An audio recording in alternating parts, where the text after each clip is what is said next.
The wind had teeth in Wyoming.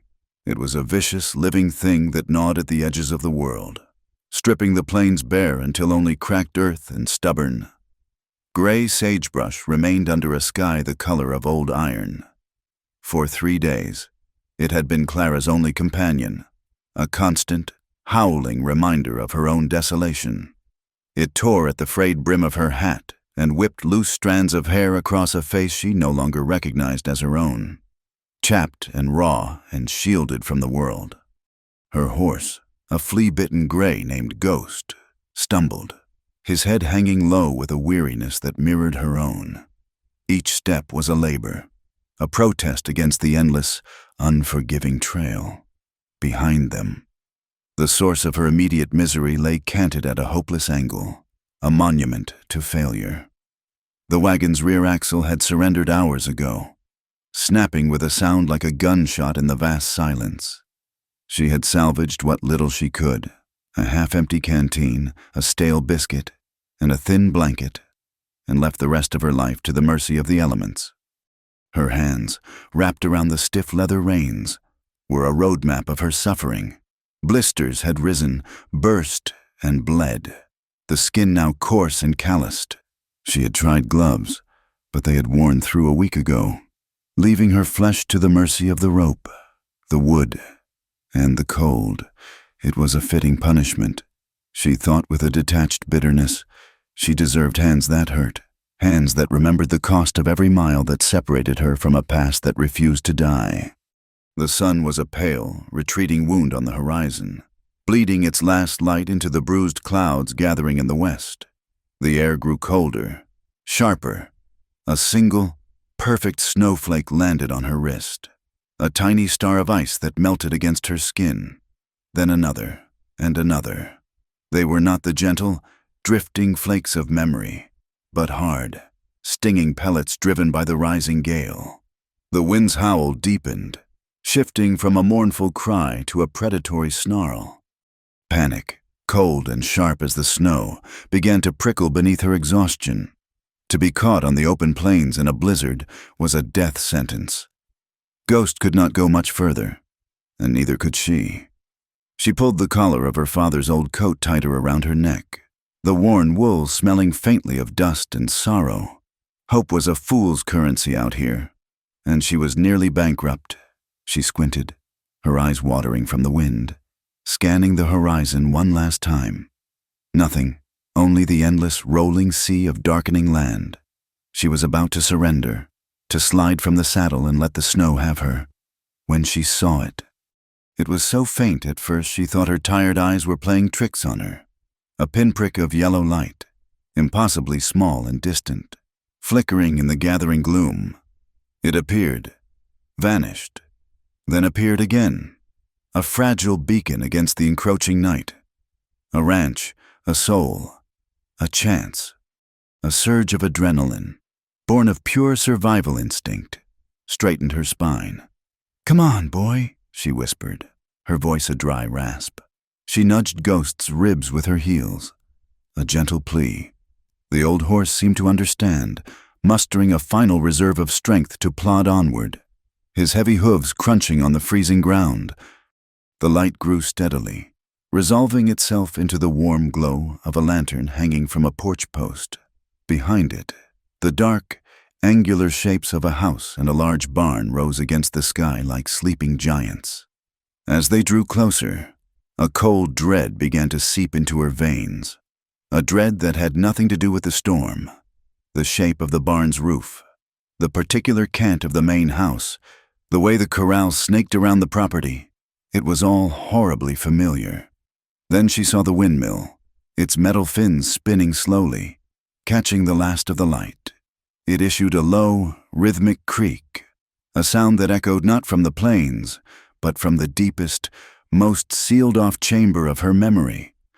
Her breath caught in her throat. This could not be. Of all the homesteads scattered across the territory, it could not be this one. The brand burned into the top rail of the fence confirmed her terror. A simple, stark letter C, bisected by a single straight line. Cain. Samuel Cain. For a moment, She thought of turning back, of taking her chances with the storm. The blizzard was a clean death, an impersonal end. The man inside that house offered something far worse. He was the keeper of her ghosts, the living embodiment of her shame. He had been a boy when she knew him, quiet and steady, with eyes that saw more than he ever said. He had worked her father's land, his hands gentle with the horses, his loyalty unquestionable. She had loved him, in the foolish, artless way a young girl can love, before her world had burned to the ground. Now, he was a man hardened by a loss she had caused, a man who had every reason to hate her. But the snow was falling faster now, a thick, swirling curtain that was already erasing the trail behind her. Ghost shuddered beneath her, his strength failing. She had no choice. To run now was to die. To face Samuel Kane was merely to wish she were dead. She slid from the saddle, her legs nearly buckling. Her body was a single, trembling ache. She looped Ghost's reins around the porch rail and forced her frozen feet to climb the 3 wooden steps. The wind tore at her, trying to throw her back into the darkness. She raised a fist, the knuckles raw and numb, and knocked on the heavy oak door. The sound was swallowed by the storm. She knocked again, harder, putting the last of her will into the motion. Footsteps sounded from within, heavy and deliberate. A bolt scraped back, and the door swung inward, spilling a rectangle of warm, golden light onto the porch. A man stood silhouetted in the doorway, tall and broad-shouldered. He held a rifle loosely in one hand, its barrel pointed at the floor but ready. "What do you want?" His voice was low and rough, like stones grinding together. It was a voice that had forgotten how to be gentle. Clara shrank back, pulling the brim of her hat down to hide her face. She was a ruin of a woman, caked in mud, her clothes torn, her body shaking so violently she could barely speak. "Shelter!" she managed to choke out, the words snatched away by the wind. "Please, my wagon. It's broken. Just for the night. Just until the storm passes." He stared at the pathetic figure before him. His eyes narrowed in suspicion. The West was full of desperate people, and not all of them were harmless. But the cold was brutal, and the code of the plains was unwritten but absolute. You did not leave a soul to freeze, no matter who they were. He hesitated for a long moment, his gaze sweeping over her tattered form, lingering on the exhausted horse tied to his porch. Finally, with a gruff sigh of resignation, he stepped back. "Get in," he said, his tone devoid of any welcome. "But leave your trouble outside." Clara stumbled over the threshold, bringing a swirl of snow and cold air with her. The warmth of the room was a physical shock, so intense it was painful.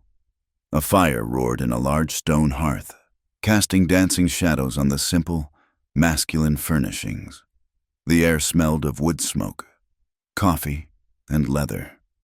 She stood dripping on the floorboards, not daring to move further into the room, feeling like a wild, filthy animal that had wandered into a place it did not belong. He closed the door, shutting out the storm's fury. The sudden quiet was profound, broken only by the crackle of the fire. "Take off your hat," he commanded, his voice flat. He moved to the hearth, leaning the rifle against the mantelpiece. Her hands were shaking too much to untie the strap. With fumbling fingers, she worked it loose and slowly pulled the battered hat from her head. Her damp, matted hair fell around her shoulders. She kept her head bowed, her gaze fixed on the floor, praying he would not look too closely. "Let me see your face." The words were not a request. Clara's heart hammered against her ribs, a frantic, trapped bird. There was no escape. Slowly, as if lifting a great weight, she raised her head and looked at him.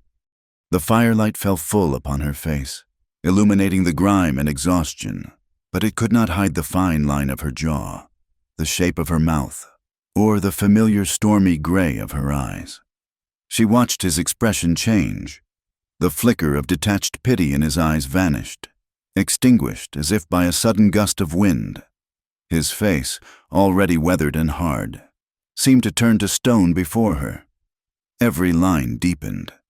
His jaw clenched so tightly, a muscle jumped beneath the skin. And his eyes, the kind, quiet eyes she remembered, became chips of ice. Recognition dawned, followed swiftly by a wave of pure, undiluted hatred that was so palpable it sucked the warmth from the air. "Clara," he breathed, the name a curse on his lips. It was not her name as he used to say it, soft and questioning. It was an accusation, a judgment, a final nail hammered into a coffin. The space between them crackled with the weight of 8 years of silence, of betrayal, of death. The air grew thick, heavy with all the unspoken words, the accusations, the grief. He looked at her as if she were a ghost who had risen from a despised grave, an apparition he had long since buried. She could not speak. Her throat was tight with fear and shame. The man standing before her was Samuel Kane, but he was also a stranger. The quiet cowboy who had blushed when she smiled at him was gone, replaced by this cold, formidable man, whose gaze felt like a physical blow. The years had carved new lines around his eyes and mouth, lines of hardship and bitterness. He was bigger, harder, a man forged in the fires she had helped to light. "What are you doing here?" he finally asked, his voice a low, dangerous growl. "My wagon broke down," she whispered, her voice trembling. "The axle snapped. I saw your light. I didn't know it was you." It was a lie, but the truth was too complicated, too damning. He gave a short, harsh laugh that held no humor. "You never know. Do you, Clara? You just show up where you're not wanted, bringing ruin with you." He took a step toward her, and she instinctively flinched, taking a step back until her shoulders hit the cold wood of the door. "You have a hell of a nerve, coming back here, coming to my door." "I'm not staying," she said quickly, her voice pleading. "Just for the night. I'll be gone at first light. I swear it. You'll never see me again." Samuel stared at her, his mind a maelstrom of old wounds. He saw the girl he had once known, the rancher's daughter with the easy laugh and the fierce spirit. And he saw the woman who had stood by and watched as her father's greed destroyed everything, the woman whose betrayal had cost him his brother. The storm raged outside, but it was nothing compared to the one brewing inside him. Part of him, a dark, vengeful part, wanted to throw open the door and cast her back into the blizzard. Let the plains claim her. Let the world be rid of her poison. But another part, a deeply buried part he thought long dead, held him back. It was the memory of his father, a man who believed in a code stricter than any law. "You don't let an animal suffer in a storm," his father used to say. "And you sure as hell don't do it to a person, no matter what they've done." Cursing himself for the weakness, for the ingrained decency he could not shed, he turned away from her, his shoulders rigid with anger. "You can stay in the barn," he said, the words clipped and cold. He did not look at her as he spoke. "There's hay. It's more than you deserve." Relief, so potent it made her dizzy, washed over Clara, followed immediately by the sting of his contempt. The barn, a place for livestock. He would not even grant her the dignity of a floor by his fire. She nodded, though he was not looking at her. "Thank you," she whispered to his back. The words felt like ash in her mouth. He grabbed a lantern from a hook by the door, struck a match, and lit the wick. The flame sputtered to life, casting long, dancing shadows. He thrust it into her hand without a word, his fingers brushing hers for a fraction of a second. The contact was like a static shock, and they both pulled back as if burned. He opened the door. The wind and snow howled into the room again, a wild beast trying to get in. "Go," he said, his voice flat and final.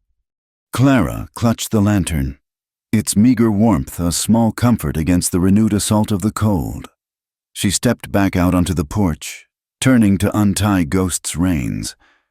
She did not look back at Samuel as she led the weary horse away from the house. toward the looming shadow of the barn. The heavy oak door slammed shut behind her, the sound echoing the closing of a door in her own heart 8 years ago. The barn was huge, cavernous, and filled with the warm, earthy smells of hay, animals, and damp soil. The sounds were muted and gentle, the soft shuffling of horses in their stalls, the low moo of a cow, the rustle of unseen things in the loft above. She hung the lantern on a nail driven into a thick wooden beam, its light pushing back the oppressive darkness, creating a small island of flickering gold in a sea of black. She found an empty stall, its floor thick with clean straw, and removed Ghost's saddle and bridle. The old horse sighed, a great, gusting breath of exhaustion, and immediately began to lip at the straw. She ran a hand down his flank, her touch a silent apology and a promise of rest. As she stood there, the energy that had carried her through the day, through the desperation and the fear, finally deserted her. A bone-deep weariness settled over her, so heavy she felt she might collapse. And then she heard it again, clearer this time without the wind's roar to mask it. Creak, scrape, creak, scrape.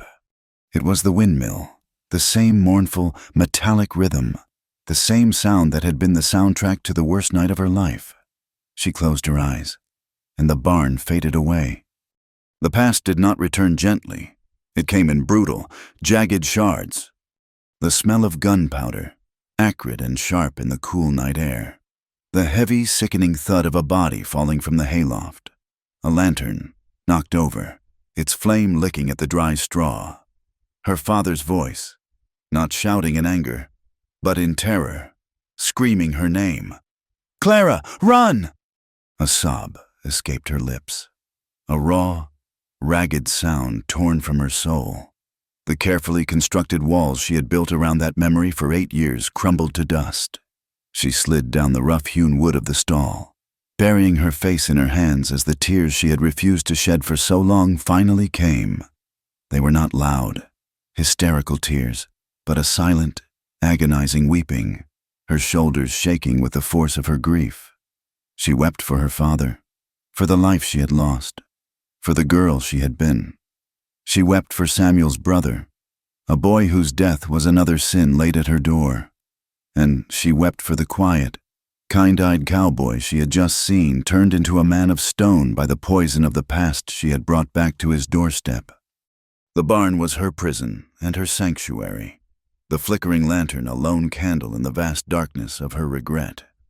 The windmill kept its vigil outside, its creaking voice a relentless ghost, whispering of a night of gunshots and fire and a name shouted into the abyss. From the deep shadows near the barn's main entrance, a figure stood motionless, hidden from the lantern's glow.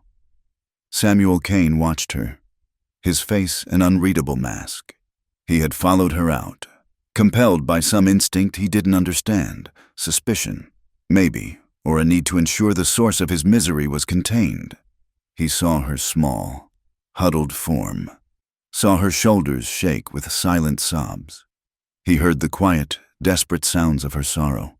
The cold mask of his hatred did not waver, but somewhere deep beneath the ice, a long frozen river of emotion stirred, a painful, unwelcome crack in the permafrost of his heart. He did not move. He just stood there in the darkness, watching the woman who had destroyed his world weep in the ruins. Sleep did not come as a comfort, but as a shallow, haunted country she was forced to visit. When Clara woke, it was not to the gentle light of dawn, but to the persistent, mournful creak of the windmill. The sound had woven itself into her dreams, twisting them into fragmented replays of her father's death. She rose from the straw, her body a collection of aches. A deep chill settled in her bones that had nothing to do with the morning cold. The barn was still dark, but the first hint of a pearlescent gray was visible through the cracks in the walls. For a long moment, she simply stood, listening to the soft sounds of the animals. There was a peace in their simple existence, a life free from the burdens of memory and regret. She felt a desperate need to be useful, to do something with her hands that could quiet the screaming in her head, To sit and wait for Samuel Kane's judgment was a torment she could not endure. She found a pitchfork and began to work, her movement stiff at first, then more fluid as the labor warmed her muscles. She mucked out the stalls, her face set in a mask of concentration. The physical effort was a balm, a way to sweat out the poison of the night. Her hands, raw and blistered from the trail, protested with fresh pain, and they trembled with a tremor that was part exhaustion, part lingering terror from her dreams. But she ignored it, focusing on the simple, honest rhythm of the work: lift, turn, release. When the stalls were clean, she hauled buckets of water from the pump, the icy handle burning her palms. She filled the troughs, her motions economical, born of a girlhood spent on a ranch much like this one. The sun was higher when two men entered the barn, their bootsteps loud on the packed earth. One was older, with a face like a dried apple and a thick, graying mustache. The other was a younger man, barely out of his teens. They stopped dead when they saw her, their eyes widening in disbelief. The older man, whose name she vaguely recalled as Silas, recovered first. He squinted at her, his head tilted. "Well, I'll be," he muttered, his voice a low rumble. "Clara Miller. Thought you were halfway to California by now. Or in the ground." Clara's hands tightened on the bucket she was holding. She said nothing, simply meeting his gaze with a look of weary resignation. The younger hand, Billy, just stared, his mouth slightly agape. He had been a child when she left, but he had clearly heard the stories. He looked at her as if she were a notorious outlaw, a legend of ill repute come to life. Silas exchanged a look with the boy, then cleared his throat. "Boss didn't say nothing about you being here." "He knows," Clara said, her voice quiet but steady. "He let me stay the night. My wagon is broken down the trail." Silas grunted, a noncommittal sound that was thick with suspicion. He and Billy went about their work, but the atmosphere in the barn had changed. It was no longer a sanctuary of quiet labor. It was a courtroom, and she was the one on trial. She could feel their eyes on her back, could hear the rustle of their whispered conversation every time she moved out of earshot. The verdict was already in: guilty. By mid-morning, the whispers had escaped the confines of the barn. Silas had ridden into the small town of Redemption for supplies, and a man with news like that could not keep it to himself for long. Word spread from the general store to the saloon, from the blacksmith to the church. Clara Miller was back. The ghost of the Miller scandal had returned, and she was staying out at the Kane Ranch. The first riders arrived before noon. It was a buggy, carrying Martha Pritchard and her sister, two of the town's most relentless gossips. They made a show of having come to borrow some sugar, but their eyes scoured the property, hungry for a glimpse of Clara. Samuel met them on the porch, his face a thundercloud. He was polite in a way that was more threatening than any shout, his words clipped and cold. He gave them no information and sent them on their way, their curiosity unslaked. They were just the first wave. More came after. A pair of ranchers, old neighbors of her father's, rode up to the fence line, their faces grim. They did not approach the house but sat on their horses, watching. Their presence was an accusation, a silent show of solidarity against the woman who represented a deep betrayal. Then came Jebediah Smith, the blacksmith, a barrel-chested man with a fiery temper. He dismounted and stomped up to the house, calling Samuel's name. Clara watched from a crack in the barn door as Samuel met him. "You've lost your mind! Kane!" Smith boomed, his voice carrying on the wind. "Harboring that woman, after what she did, after what happened to your brother." Samuel stood, impassive, letting the man's anger wash over him. "This is my land, Jebediah," he said, his voice dangerously calm. "Who I let stay on it is my business. She's bad luck. A curse on this town." Smith jabbed a thick finger in the direction of the barn. "You mark my words. No good will come of this. You're inviting trouble to your own doorstep." "I can handle my own trouble," Samuel said, his voice dropping lower. Now get off my property." There was a tense standoff. Two stubborn men locked in a battle of wills. Finally, the blacksmith spat on the ground, turned on his heel, and stormed back to his horse, muttering threats under his breath. Samuel stood watching him go, his hands clenched into tight fists at his sides. He was a man defending a fortress he wished was empty, protecting a person he despised. The anger that had been simmering within him all morning was beginning to boil, a venomous brew of old grief and new frustration. Clara shrank back from the door, her heart pounding. The blacksmith's words had ripped open the wound that never truly healed. After what happened to your brother, the memory came unbidden, sharp and agonizing, a story she had been forced to live with for 8 years. It had all started with the railroad. Her father, Elias Miller, had been one of the most respected men in the county. His ranch was prosperous. His word was his bond. But the railroad was coming, a great iron serpent promising progress but demanding a sacrifice of land. Whispers began that someone was selling out, making secret deals with the railroad agents, deals that would cut off water rights and pasture for the smaller ranches. The whispers turned to accusations, and somehow, her father's name became entangled in them.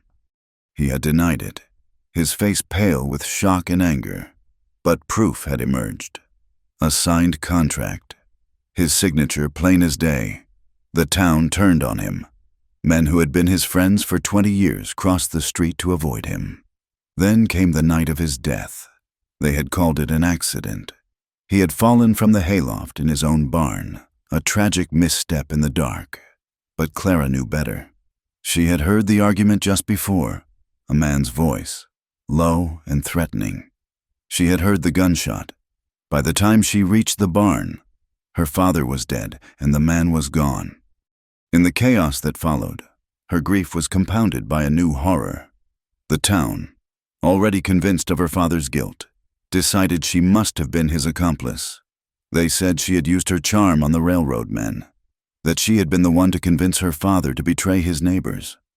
No one would listen to her pleas of innocence. She was 18 years old, alone, and branded a traitor.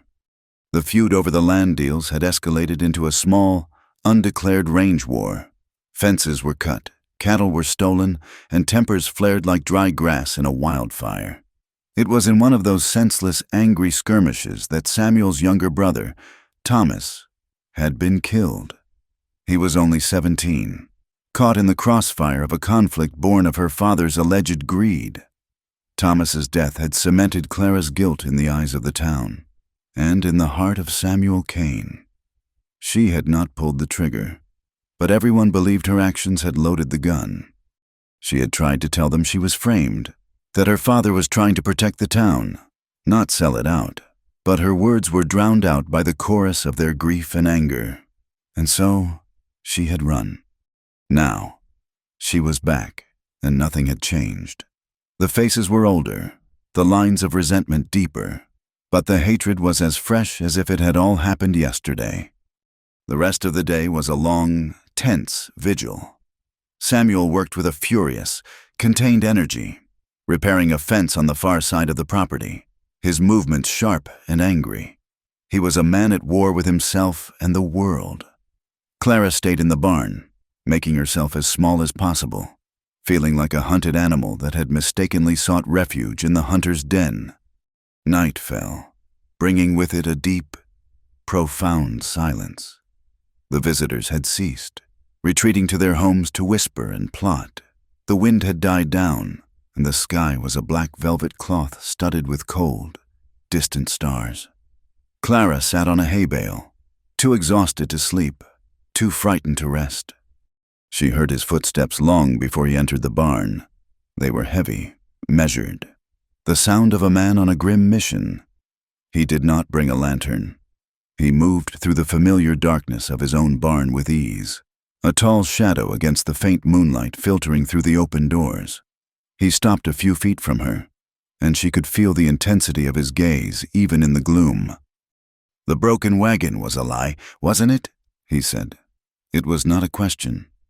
Clara swallowed, her throat dry. "No," The wagon is broken, but it's not why I'm here." "Then why?" he demanded, his voice a low growl that vibrated with suppressed rage. "After all these years, after all the damage you did, why come back here? Did you think you'd be welcomed? Did you think we had all just forgotten?" She rose to her feet, wanting to face him, to not feel so small. "I didn't come back for a welcome," she said, her own voice shaking but gaining strength as she spoke the truth. "And I know no one has forgotten. I haven't forgotten either. I live with it. Every single day." "You live with it?" He took a step closer, his shadow falling over her. "My brother is dead. Clara, my family is broken. This town was torn apart. You ran away from the mess you made. And you call that living with it?" "I ran because I was scared," she shot back, a spark of defiance flaring within her. "I was a girl, and the whole world was calling for my blood. What was I supposed to do?" "Tell the truth, for a start." "I tried. No one listened." "Why should they?" he snarled, closing the distance between them. "Why should I listen now? Give me one good reason why I shouldn't throw you out of here tonight and let you face them yourself." The raw honesty of her purpose, the one she had barely admitted to herself, finally came out. "Because I came back to face the ghosts," she said, her voice dropping to a near whisper. "All of them.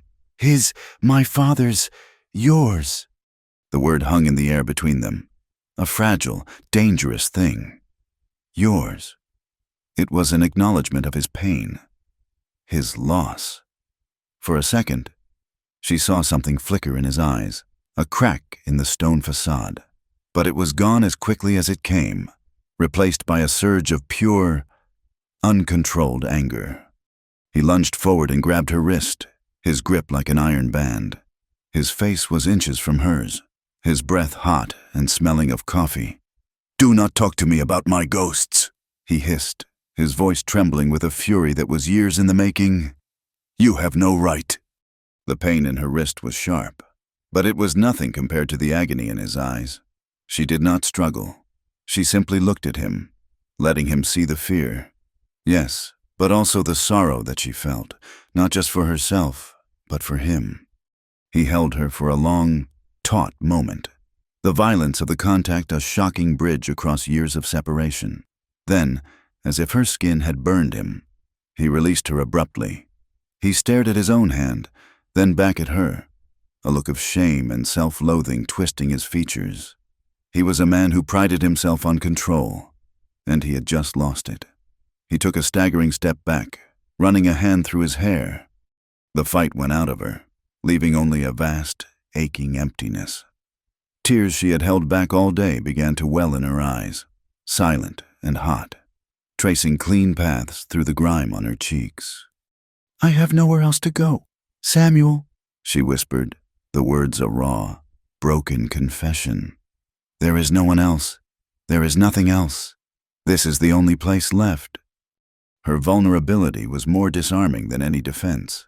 It stripped away his anger, leaving him with the cold, uncomfortable truth of her desperation. He looked at the woman before him, no longer the ghost of his hatred, but a flesh and blood person, utterly and completely broken. And she was on his land. She was his problem. He was silent for a long time, the only sound the soft shifting of the horses in their stalls.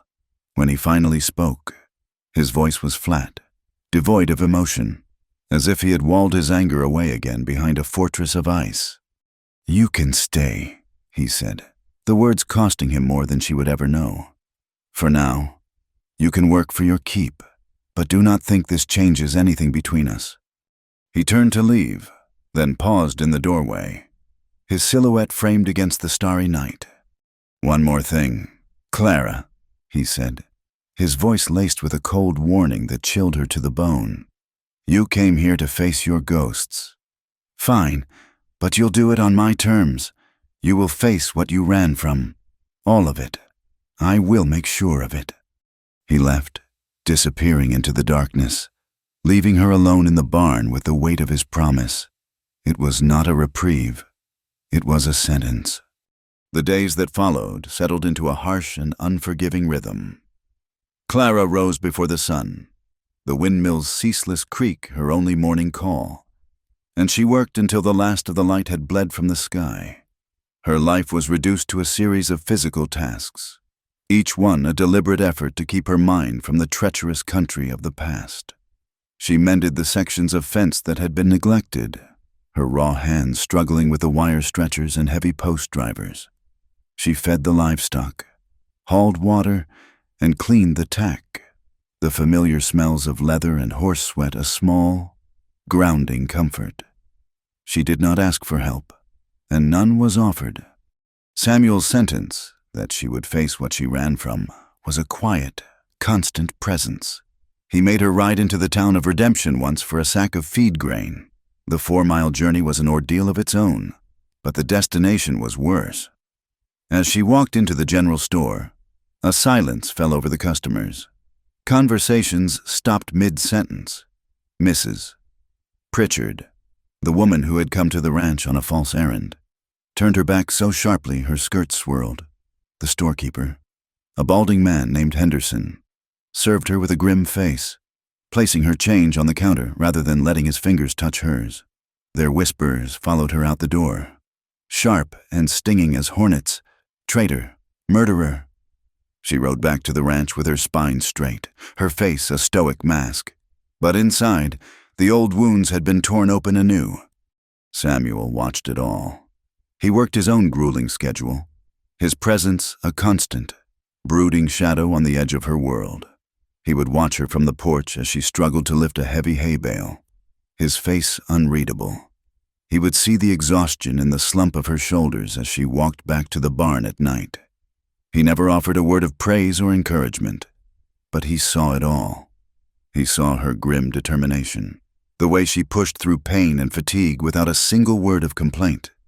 A part of him, the hard, vengeful part that held the memory of his brother like a sacred, burning coal, was satisfied. He wanted her to suffer. He wanted her to feel a fraction of the pain she had caused. Let her hands bleed. Let the town scorn her. It was what she deserved. But another, more dangerous part of him felt a grudging respect. He had known her as a girl full of life and laughter, her hands soft, her spirit wild.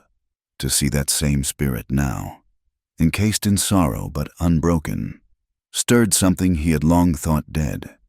He would see her pause in her work, her gaze lost on the distant mountains, and, for a fleeting second, he would remember the girl who had believed in fairy tales and whispered secrets to him by the creek.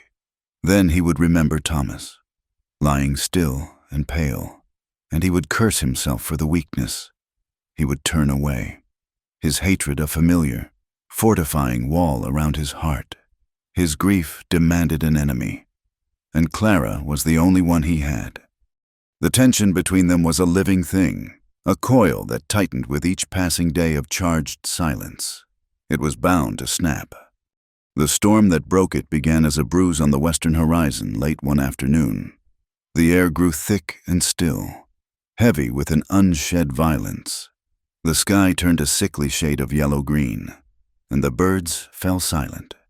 Samuel, who could read the sky as well as any book, shouted from the corral where he was breaking a young colt, "Clara, get the tools in the barn, now!" She was on the far side of the yard, securing the latch on the chicken coop, but the urgency in his voice cut through the heavy air. She ran, her skirts whipping around her ankles as the first gust of wind hit, carrying the smell of rain and ozone. The sky opened up just as she reached the barn's wide entrance. Rain fell not in drops, but in solid, driving sheets, instantly soaking her thin cotton dress. Samuel was right behind her, leading the spooked colt. He shoved the horse into a stall and slammed the bolt home just as a deafening crack of thunder shook the very foundations of the barn. The world outside the open doors dissolved into a chaotic, gray blur of wind and water. He fought against the gale to heave the massive doors shut, plunging the interior into near-total darkness. The roar of the storm now a muffled, terrifying thunder. "There's a lantern on the post by the tack room," he yelled over the din. Clara fumbled in the dark, her hands shaking from the cold and the suddenness of it all. She found the lantern, her fingers tracing its familiar shape. She heard Samuel strike a match, the hiss and flare of it a small miracle in the overwhelming dark. He lit the wick, and a warm, unsteady glow pushed back the shadows, creating an intimate circle of light in the vast, roaring space. It was in that flickering light that he truly saw her. She stood shivering, her hair plastered to her face and neck, her dress clinging to every curve of her body like a second skin. The cheap, worn fabric was rendered nearly transparent by the rain, and for a moment, the hardened rancher was gone, replaced by a man seeing a woman in a way he had not allowed himself to in 8 long years.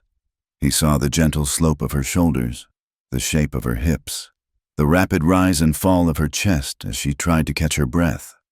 His gaze flickered, and his mouth went dry. It was a purely physical reaction, instinctual and immediate, and he hated himself for it. He tore his eyes away, focusing on a point somewhere over her shoulder. "There are some old grain sacks in the corner," he said, his voice rougher than he intended. "They're dry." Clara wrapped her arms around herself, suddenly aware of his gaze, of her own state. She felt exposed, vulnerable, stripped of the protective armor of her daily labor. She could feel his eyes on her, and the look in them was not just hatred. It was something older, something far more complicated and dangerous. She gave a small, jerky nod and moved to the corner to find a coarse burlap sack, wrapping it around her shoulders. It did little to warm her, but it was a barrier, a shield.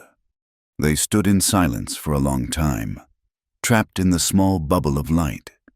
While the storm raged outside, the rain hammered on the roof, and the wind howled like a legion of ghosts. Another bolt of lightning struck nearby, a brilliant white flash that illuminated the barn for a split second, followed by an instantaneous, violent crash of thunder. Clara flinched, a small, involuntary cry escaping her lips. "It's just a storm," Samuel said, his tone sharp and dismissive.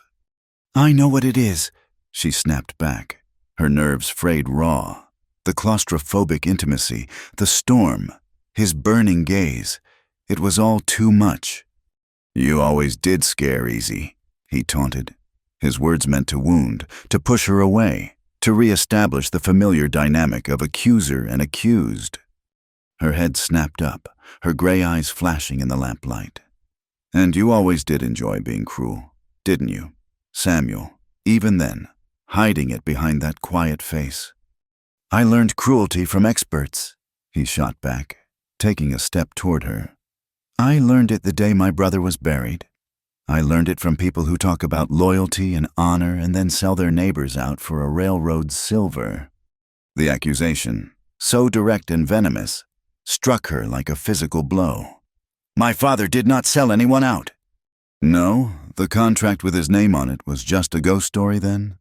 Thomas's death was just a bad dream." He was advancing on her now, his anger a palpable force, his voice rising to compete with the storm. "You stood there and watched it happen. You knew what he was doing. You were part of it, all for money. Was it worth it, Clara? Was the money worth a boy's life?" "There was no money!"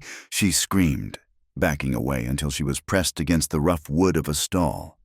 "You don't know anything. You believed the lies, just like everyone else.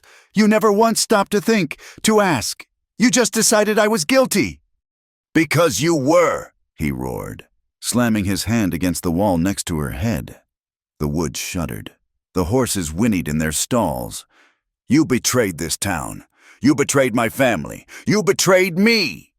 Her own anger, a righteous, desperate fury born of years of unjust condemnation, finally erupted. "Betrayed you?" she cried, her voice breaking with a pain that was older and deeper than the feud itself. "I loved you, you fool! I loved you. Everything I did that night, every lie I told afterward, it was to protect my father. Yes, but it was to try and save you too." His face, contorted with rage, faltered. Confusion warred with his anger. "Save me! What are you talking about? Save me from what? From the truth. From what really happened. From what you would have done if you knew. Her words were a torrent, a confession she had held back for years, and they made no sense to him, which only fueled her desperation. The storm outside seemed to find its way inside her, a wild tempest of grief and frustration.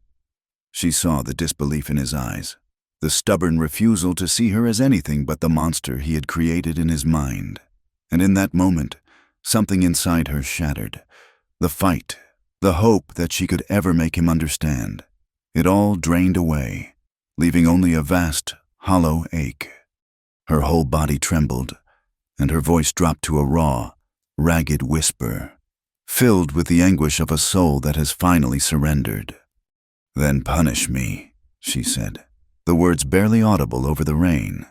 She looked up at him, her eyes swimming with unshed tears, her face a mask of utter desolation. "If that's what you want, if that's what you think I deserve, then do it. Punish me." The words struck him with the force of a physical blow. They were not a challenge. They were a plea, a complete and total capitulation. He looked down at her, and for the first time, he saw past the phantom of his hatred.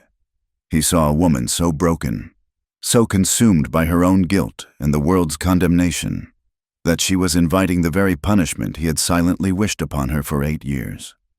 His expression, so hard and unforgiving, softened. The rage that had been his constant companion for nearly a decade seemed to dissolve, leaving behind the raw, aching grief that had been hiding beneath it all along. The years of bitterness cracked and fell away, and his face, illuminated by the flickering candlelight, was suddenly vulnerable, filled with a pain that mirrored her own. He slowly, deliberately, lowered the hand that was braced against the wall. He lifted it and, for a heart-stopping moment, she thought he would touch her face. He moved closer, drawn by an irresistible gravity, until their bodies were inches apart, not touching, but close enough to feel the heat radiating from each other. Their faces were so close he could see the individual flecks of silver in her gray eyes, the slight tremor of her lower lip. The candlelight danced between them, throwing their shadows, long and distorted, against the wall. It illuminated every scar, seen and unseen, that the past had left upon them. He wanted to touch her. The impulse was a physical agony, a fire in his veins. He wanted to wipe the tears from her cheeks. He wanted to grip her shoulders and shake the truth from her. He wanted to crush his mouth to hers and silence the years of pain with a brutal, punishing kiss. He wanted to do 1,000 different things, and he did none of them. He held himself perfectly still, his body rigid with a restraint that was more violent than any action. His breath was ragged in his throat. He just looked at her, his eyes tracing the lines of her face as if memorizing a ghost. His refusal to touch her was a torment more profound than any blow. It was a silent, damning judgment. It said she was untouchable, unforgivable. The space between their bodies was a chasm filled with ghosts and grief, a space that his restraint made impossible to cross. And in that agonizing silent moment, trapped in the heart of the storm, they both understood that some punishments are not inflicted, but endured. The storm passed in the night, leaving the world scoured clean and unnervingly quiet. The morning after, a heavy, suffocating silence hung over the ranch, thicker and more oppressive than the humid air. Clara felt it the moment she awoke in the hay. It was a silence born of things said and things left undone, of a restraint that had inflicted a wound deeper than any blow. She felt raw, exposed, as if the storm had stripped away not just her defenses, but a layer of her skin.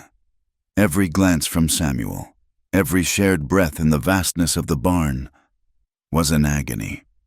He had left sometime before dawn. When she emerged from the barn, the rising sun painting the wet world in shades of rose and gold. He was already at the far end of the corral, working with the colt, his back a rigid wall of dismissal. He did not look at her. They moved through the morning chores like ghosts in separate orbits, the space between them charged with the memory of the night before.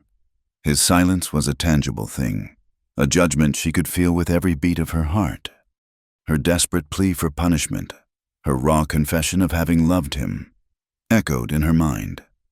Shame washed over her, hot and sickening. She had stripped herself bare before him, and he had simply turned away.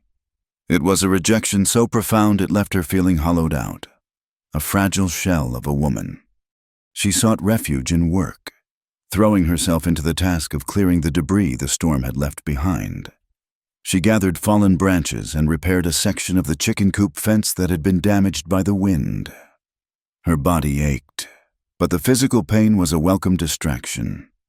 It was while she was wrestling with a splintered fence post that the memory, the one she had buried deepest of all, began to surface. It came not in a rush, but in slow, agonizing waves, triggered by the smell of the damp earth and the rhythmic creak of the ever-present windmill. It was the memory of the true events of that terrible night, a truth she had willingly obscured, even from herself, for 8 long years. She was 17, hiding in the shadows of the tack room, a place she was forbidden to be. Her father was meeting with a man from the railroad, a man named Henderson, not the storekeeper, but a sly, sharp-suited man from back east. She had been worried about her father for weeks. He was strained, secretive, his face etched with a worry that he refused to share. Clara, fiercely protective, had followed him to the barn, convinced he was in some kind of trouble. From her hiding place, she heard every word. Henderson was pressuring him, threatening him. "The deal is done, Ellis," Henderson had said, his voice smooth and cold as a river stone. "You gave us the access rights through the canyon. The town council doesn't need to know how you persuaded them. All they need to know is that their water is safe." Her father's voice was heavy with weariness. "It was the only way. You wanted to dam the Gray Bull River upstream. It would have destroyed this entire valley. Giving you access through Red Canyon was the only card I had to play to stop you. And a fine play it was." Henderson had chuckled. "But now there's a complication. My employers have a competitor who's been sniffing around, trying to secure their own route. They've found out about our deal. They mean to expose it, paint you as a traitor who sold out his neighbors for a profit, and invalidate our contract in the chaos." Terror seized Clara's heart. "What do you mean?" her father had demanded. "I mean someone in this town is working for them," Henderson said. "Someone you trust. They've been feeding our competitor information, and they're willing to do more. We need you to sign this addendum. Elias, it gives us broader rights, a stronger claim. It will protect our investment when the accusations start to fly." Her father had refused. "No, our deal was to save the valley, not to hand it over to you piece by piece. I will not sign anything more. I will go to the town myself and tell them the truth." That was when a third man had stepped out of the shadows of the hayloft. She recognized him instantly. Jebediah Smith, the blacksmith, a man her father had called a friend. In his hand was a pistol. "You won't be telling anyone anything, Elias," Smith had sneered. "There's more money in betraying you than in being your friend." Everything had happened so fast. Henderson had stepped back, a look of cold calculation on his face. Smith had raised the pistol. Her father, in a last desperate act, had lunged for the blacksmith. The gunshot was deafening in the enclosed space. Her father staggered back, clutching his chest, a look of profound shock and betrayal on his face. He stumbled, falling from the edge of the loft, his body hitting the packed earth below with a sickening thud. He had cried her name, not in terror, but as a warning, a command to stay hidden, to save herself. The fence post slipped from Clara's numb fingers. She sank to her knees in the mud, gasping for air as the full, unvarnished truth crashed down upon her. She had been the only witness. In the days that followed, consumed by grief and terror, Henderson had come to her. He had told her that Smith was claiming her father was the sole traitor, that the railroad would back his story to protect their interests. But he had offered her a choice. If she kept silent about Smith, if she allowed the town to believe the simpler lie that her father had acted alone out of greed. The railroad would ensure the original deal held. The dam would not be built. The valley would be saved. Her father's final act, his sacrifice, would not be in vain. But if she spoke the truth, Henderson had warned, the ensuing chaos would void everything. The rival company, with Smith as their local agent, would move in. The dam would be built. The valley would die. Her father would have died for nothing. And so, she had made an impossible choice. She had taken the blame. She had allowed her father's name to be tarnished, to let him be remembered as a greedy man, all to protect the true legacy of his final act, saving the town that would come to despise him. She had run, carrying the weight of that secret, that lie, a burden that had eroded her soul. "He did it to save them," she whispered to the empty yard, the words a prayer and a curse. "He saved them all." She began to weep, quiet, racking sobs of a grief 8 years old but as fresh as the morning dew. "I'm so sorry, Papa! I'm so sorry!" Unseen by her, the side door to the stables creaked open. Samuel had been inside, replacing a hinge that had been strained by the storm. He had heard her voice, a broken murmur at first, and then the words, clear and devastating, carried on the still morning air. He froze, his hand still on the door, and listened as she confessed her story to the uncaring sky. He heard it all. The deal to save the valley, the threat of the dam, Jebediah Smith's betrayal, the gunshot, the impossible choice she had been forced to make. He slowly let the door swing shut, the soft click of the latch sounding like a cannon in the silence.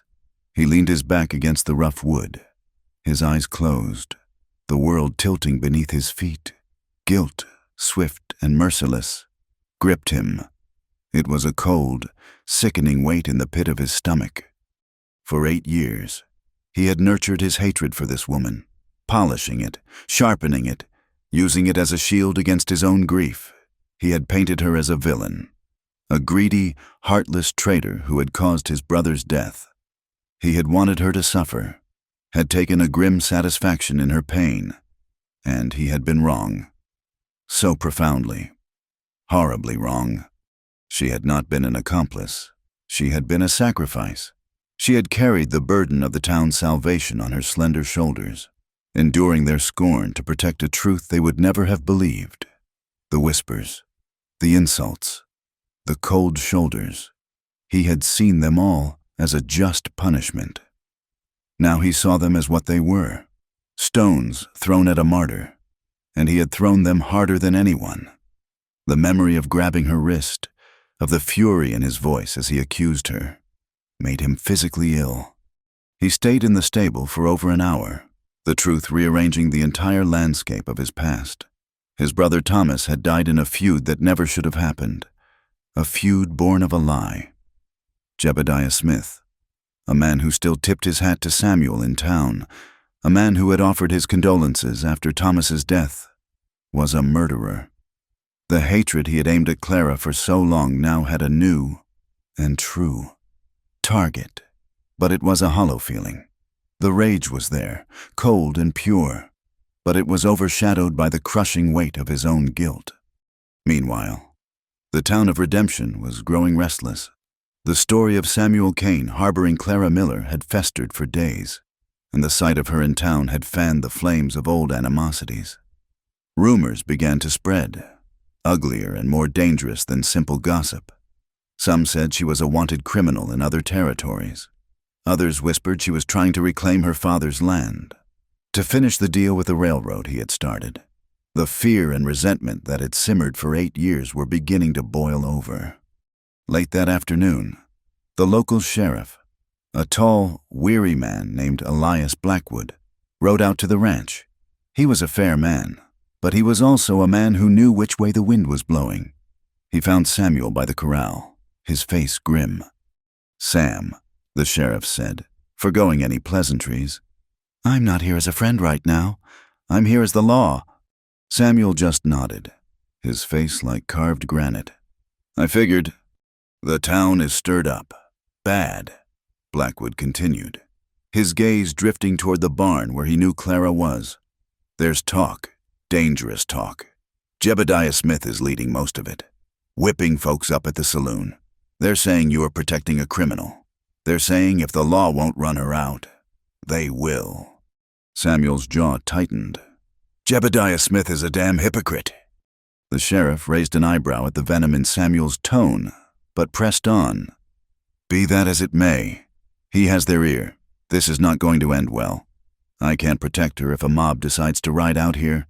I'm giving you a warning. For her own safety, she needs to be gone. By morning. Samuel stared out at the plains, his heart a cold, heavy stone in his chest. The irony was devastating. He had just learned the truth of her sacrifice, a sacrifice made for these very people, and now those same people were threatening to tear her apart. And he, her chief tormentor, was now her only protector. I hear you, Elias, Samuel said quietly. Thank you for the warning.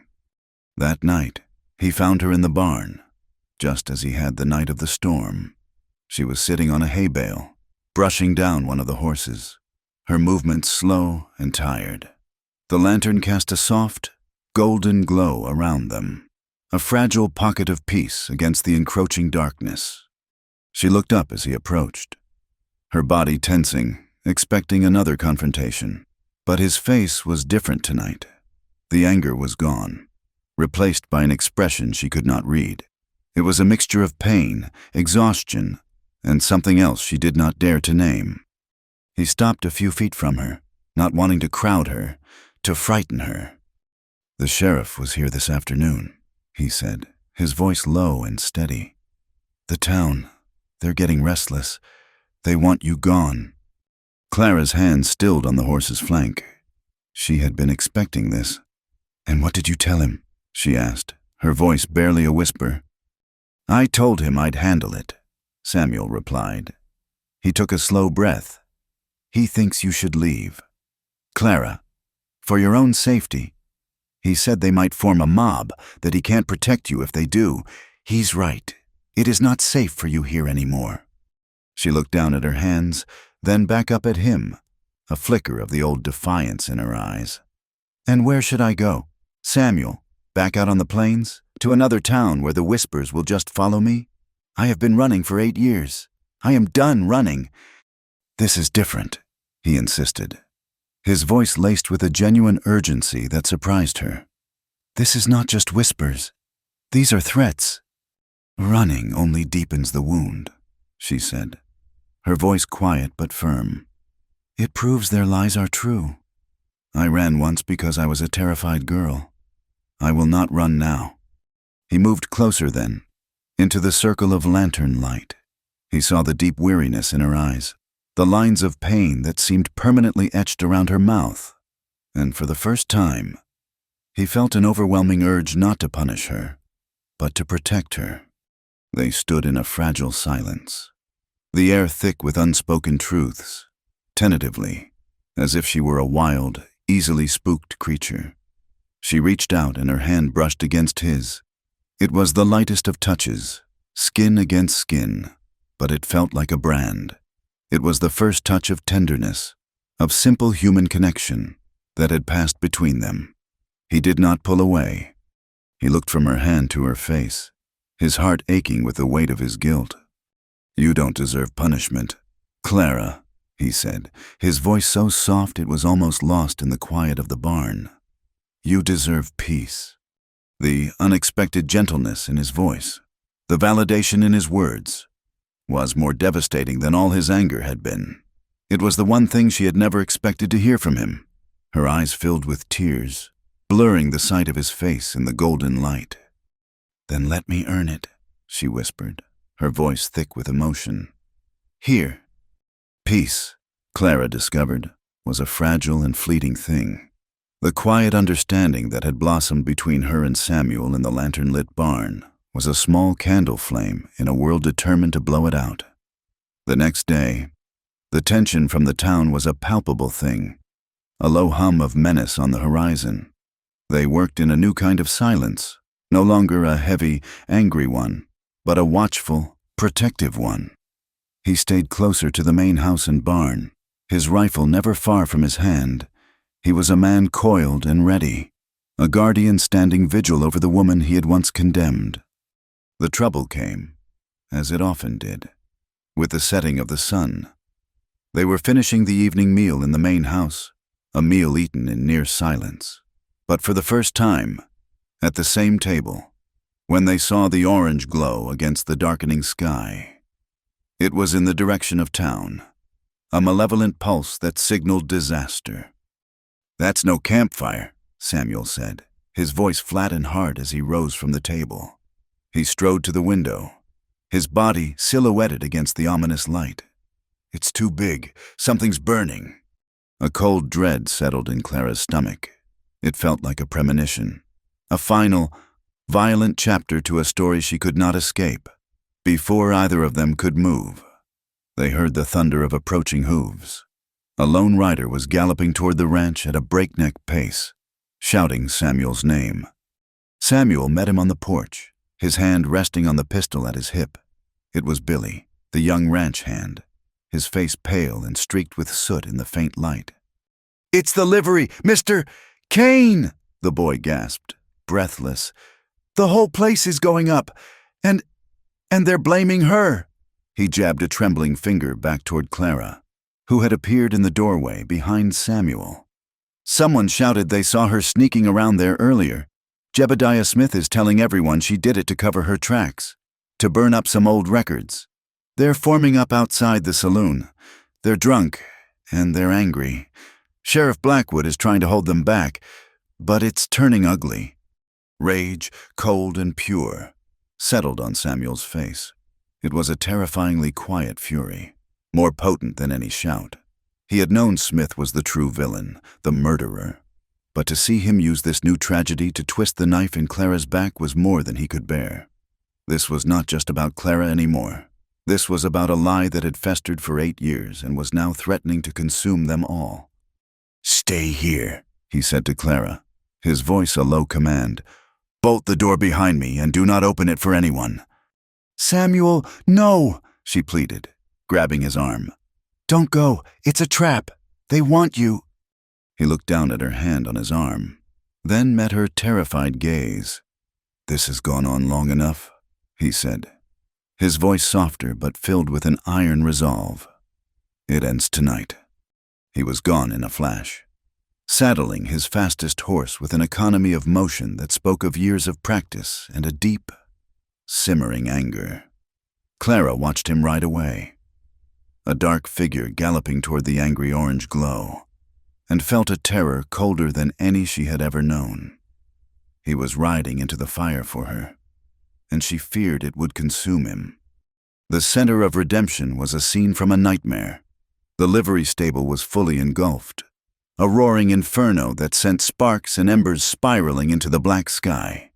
The heat was so intense it could be felt from across the street, and the air was thick with the choking smell of burning hay and wood.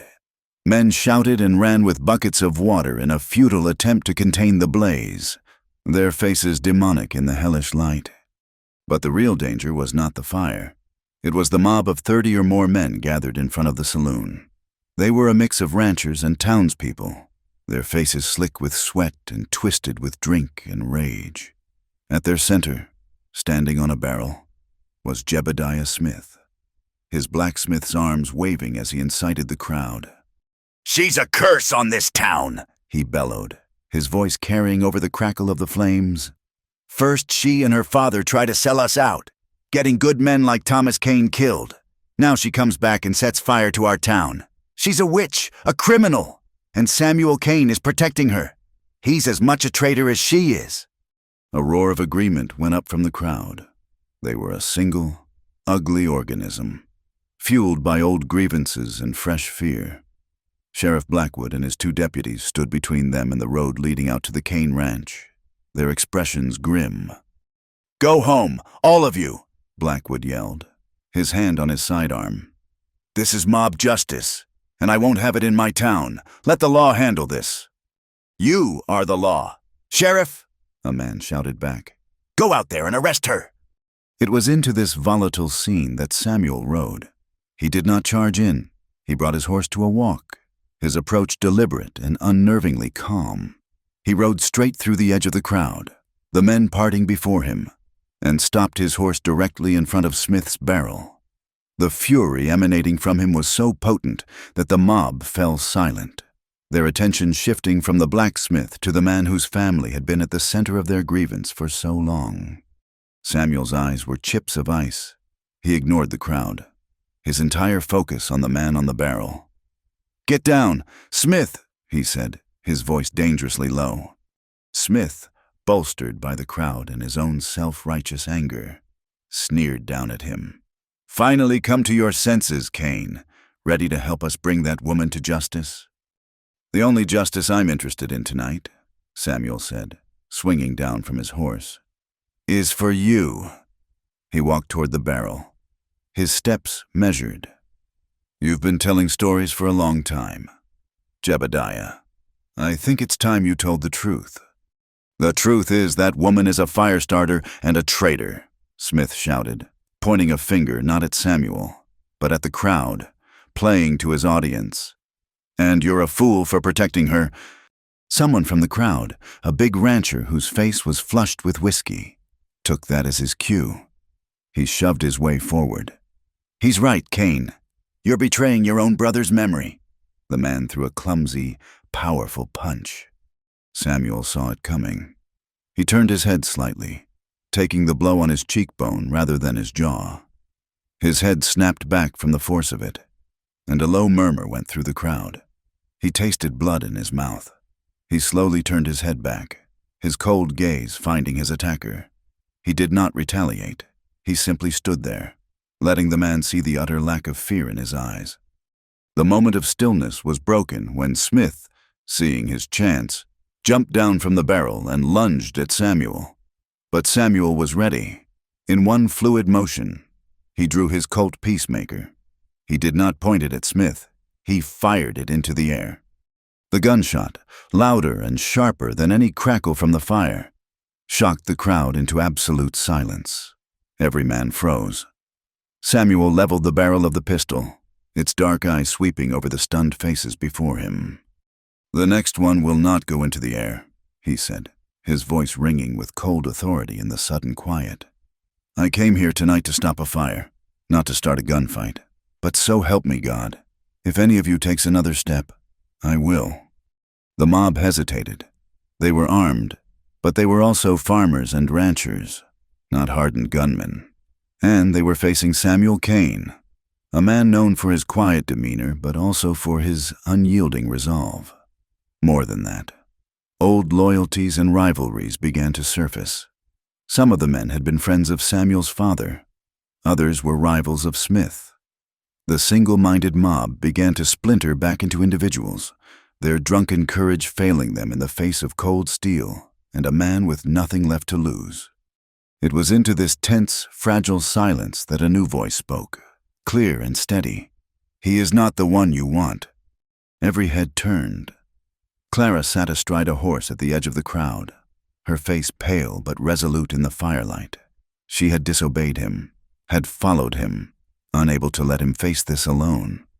She slid from the horse's back and walked toward the center of the standoff, her eyes fixed on the shocked faces of the townspeople who had been her neighbors, her friends. She came to a stop beside Samuel, placing a calming hand on the arm that held the pistol. "Put it away, Samuel," she whispered. Then she turned to face the crowd, to face her accusers. Her voice, though it trembled slightly, carried to every person in the silent street. "My name is Clara Miller," she began, her chin held high. "And for 8 years, you have believed I was a traitor. You have believed my father was a traitor. Tonight, I will tell you the truth." She told them everything. Her voice remained steady as she recounted the story she had confessed to the sky. But this time, she confessed it to them. She spoke of her father's secret deal with the railroad, explaining how it was not an act of greed but a desperate bargain to stop the damming of the Grey Bull River, a deal to save their valley, their ranches, their lives. He made the deal to protect you, she said, her gaze sweeping over their faces, meeting the eyes of the men who had scorned her. But he was betrayed by one of your own. She turned and looked directly at Jebediah Smith, who had gone pale beneath his coating of soot. That night in the barn, Clara continued, her voice gaining strength. Jebediah Smith was there. He was working for a rival company. He tried to force my father to sign away more rights. When my father refused, when he said he would tell the town the truth of what he had done to save them, Smith shot him. He murdered him in cold blood. A collective gasp went through the crowd. All eyes turned to the blacksmith, who stood frozen, his face a mask of disbelief and fury. "It's a lie," Smith bellowed, finding his voice. "A desperate lie from a desperate woman. She's trying to save her own skin." But Clara was not finished. "The man from the railroad came to me after. He told me I had a choice. I could tell the truth about Smith, and in the chaos, the deal protecting the valley would be voided and all would be lost. Or I could remain silent. I could let you believe my father was a greedy man. I could take the blame with him, and in exchange, the valley would be saved. My father's sacrifice would not be in vain." Her voice broke with the weight of that admission. "So I chose to protect my father's final act. I let you hate me. I let you hate him. I took the blame for everything, even for the anger and fear that led to the feuds.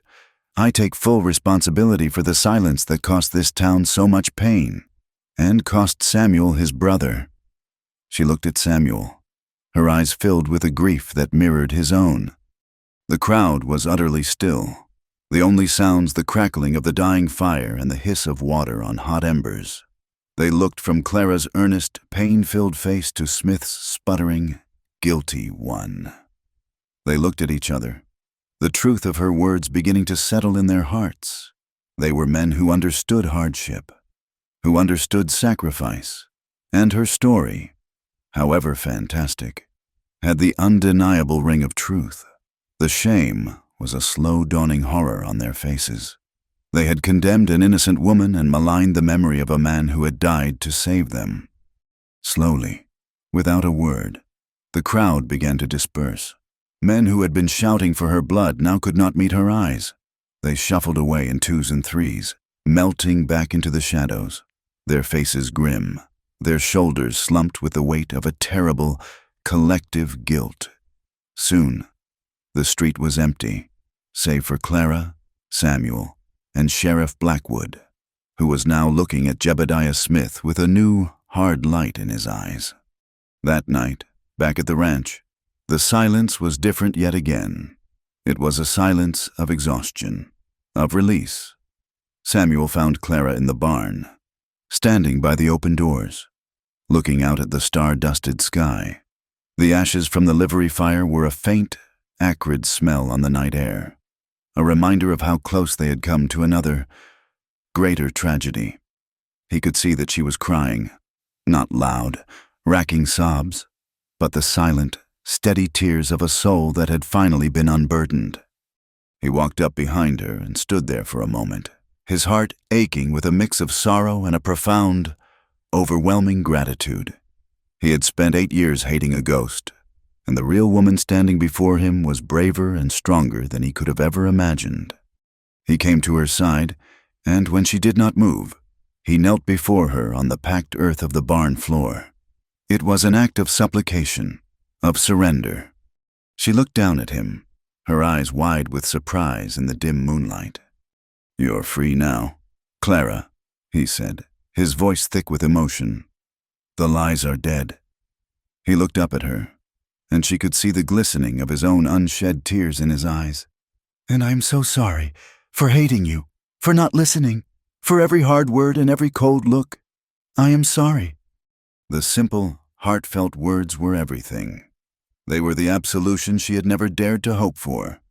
She knelt in front of him, her knees sinking into the straw-dusted earth, so they were face to face. She reached out and gently touched the bruise that was already darkening on his cheekbone, where he had taken a blow that was meant for her. "There's nothing to forgive," she whispered. and in the quiet sanctity of the barn, surrounded by the gentle sounds of sleeping animals. He leaned forward, and their lips met for the first time. It was not a kiss of passion, but of something far deeper. It was hesitant, tender, a question and an answer all at once. It tasted of wood smoke and sorrow, of grief and longing and the faint, sweet promise of redemption. It was a kiss that acknowledged the ghosts of their past and, for the first time, began to lay them to rest. He pulled back slightly, his forehead resting against hers. She closed her eyes, and he wrapped his arms around her, holding her close. She was no longer a ghost, no longer a symbol of his pain. She was just Clara, warm and real in his arms.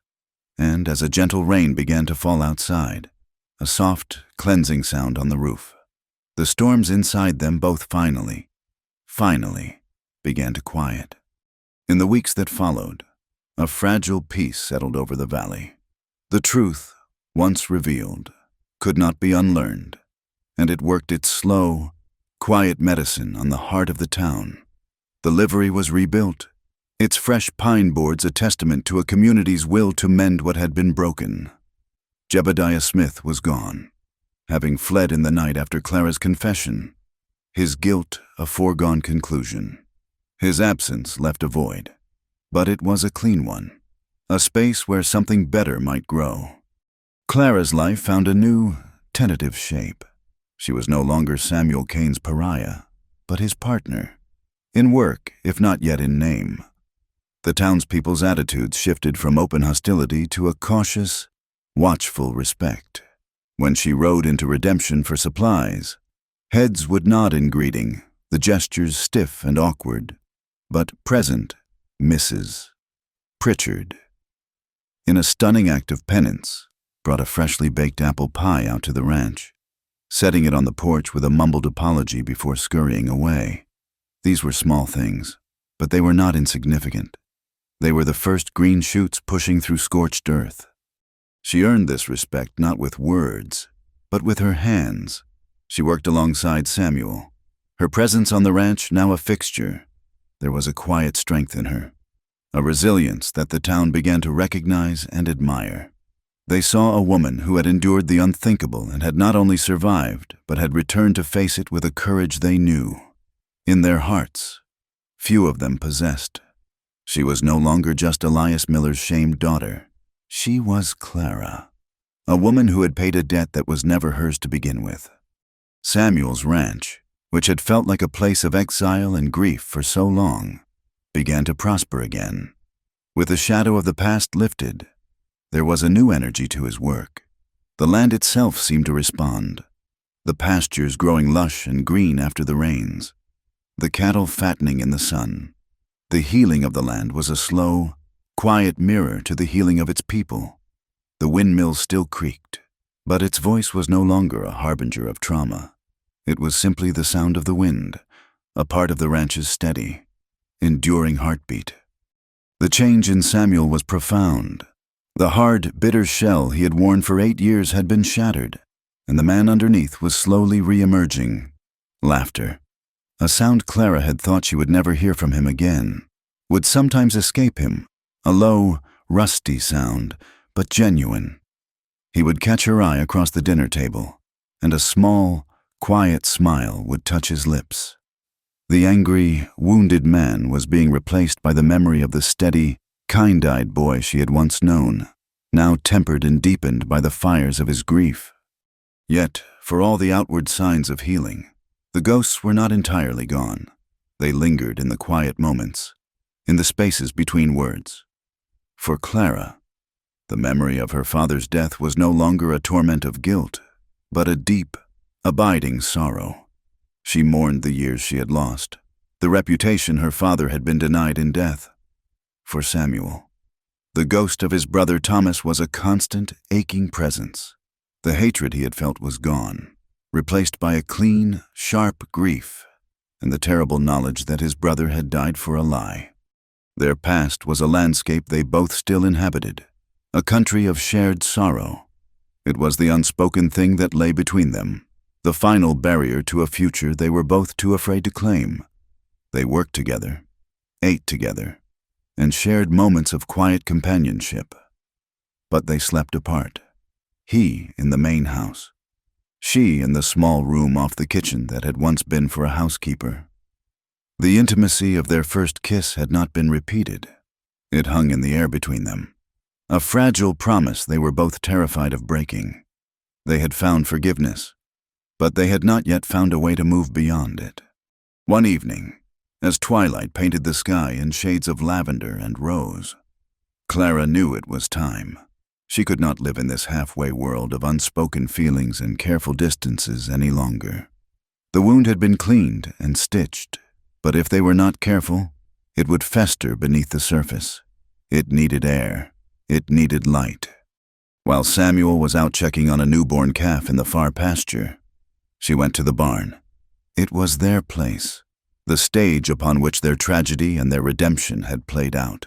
It was where she had wept in despair, where she had been trapped in the storm, where she had begged for punishment, and where he had knelt and offered her his sorrow. It was the only place their story could find its ending, or its true beginning. She did not light the main lanterns.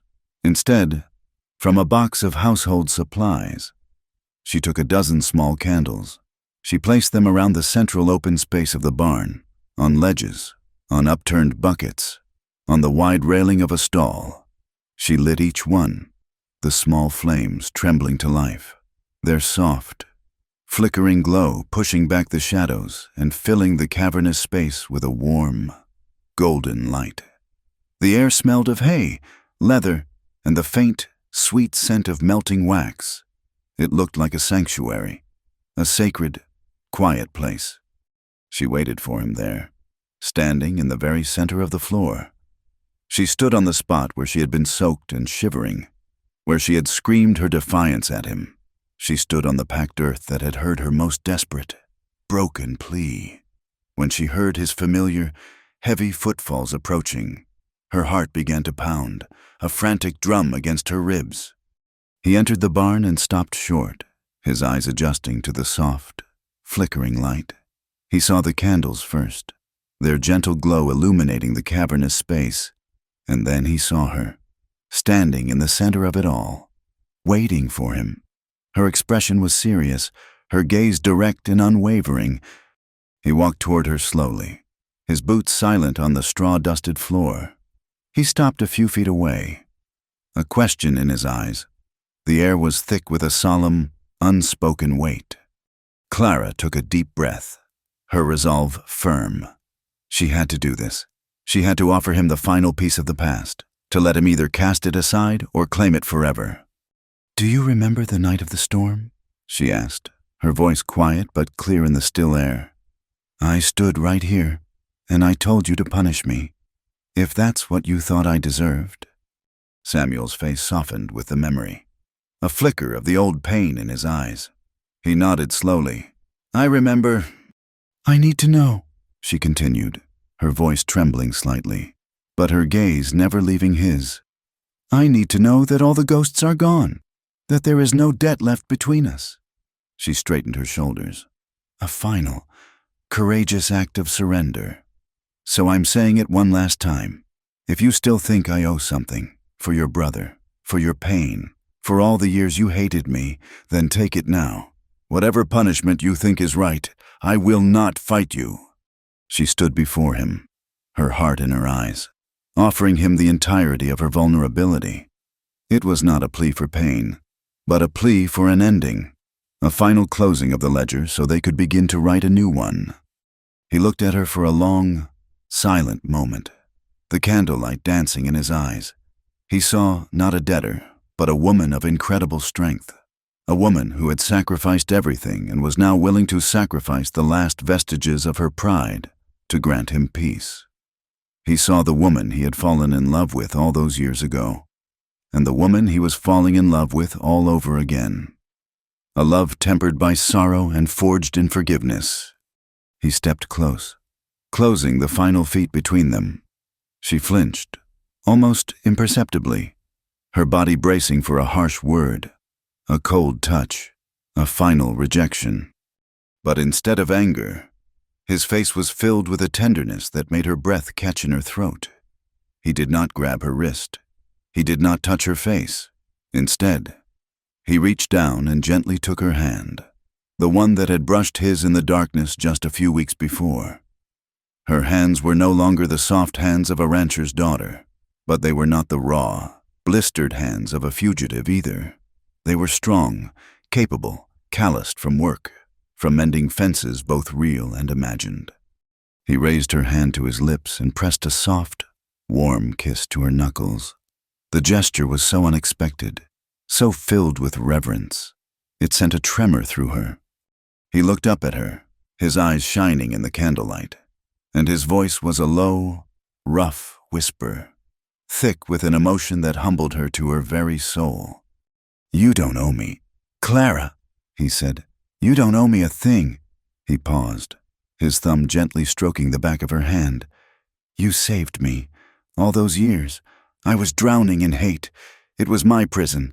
And you, with your truth and your courage, you gave me my life back. You saved me from the man I was becoming." The words were an absolution, a final, definitive severing of the chains of the past. Tears welled in her eyes and spilled over, tracing paths of silver down her cheeks in the warm light. He released her hand and gently, with a touch as soft as a prayer, he wiped them away. And then he lowered his head and kissed her. It was not like the first time, a kiss born of grief and desperation. This kiss was slow, deep, and sure. It was a kiss of promise, of homecoming. It was the beginning of a conversation that would last the rest of their lives. She wrapped her arms around his neck, and he pulled her close, his strong arms encircling her as if he would never let her go. The barn glowed softly around them, the quiet, flickering light of the candles creating a halo of warmth and peace. In that embrace, all the pain, all the regret, all the years of sorrow finally melted away, leaving behind something strong and tender and enduring. Outside, a gentle wind stirred, carrying the scent of rain-washed dust and the clean, earthy smell of the plains. It was the scent of a world that was endless and alive again. The final image lingered long after the last candle had been extinguished. A single flame, trembling but constant in the warm darkness of the barn, and two shadows, no longer separate, but intertwined as one. A love born not in spite of the ashes of the past, but because of them. Thank you for joining us on this journey. We would love to hear your thoughts, so please comment with where you are listening from to connect with fellow fans. Subscribe to the From Wild West channel and share your feelings about the story in English.